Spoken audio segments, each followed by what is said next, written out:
కాకపోతే మనీ వచ్చిన కొద్దీ నాకు ఏమనిపించిందంటే అది మెల్లమెల్ల కవర్ అవుతుంది, ఇది ఎంత రిస్క్ అయినా చేద్దాం, చేసిన కష్టానికి ఫలితం వస్తుందిలే అనుకున్నారు. వస్తుంది కదా ఎంత రిస్క్ అయినా చేద్దాం అని అనుకున్నది. కాకపోతే నాకు ఇవన్నీ కూడా తెలియదు, మౌంటైజేషన్ ఇవన్నీ నాకు తెలియదు, యూట్యూబ్ గురించి నాకు ఏం తెలియదు. స్టార్టింగ్ లో ఎక్విప్మెంట్ ఎలా ఉందండి? అప్పుడు స్టార్టింగ్ లో మొబైల్లోనే తీసారా? మొబైల్లో తీసిన నేను, మొబైల్లో ఉన్న అండ్ డీసీ కెమెరా అని మన కిటియాడు ఉండే మన ఫ్రెండ్ వాడు, థ్యాంక్స్ అండి కిట్టి గారు. ఆ కిట్టియాడు డీసీ కెమెరా తీసుకొచ్చిండు. సో దాంతో ఫస్ట్ ప్రాంక్ తీసింది దాంతో.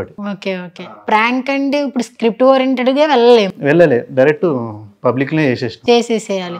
వాళ్ళు కొట్టినా తిట్టినా ఇంకా తీసుకోవాలి. మీకు కోపం రాదండి వాళ్ళు తిరిగి కొడితే? కోపం అంటే మనమే గెలుకుంటున్నాం కదా, కోపం ఎందుకు వస్తుంది?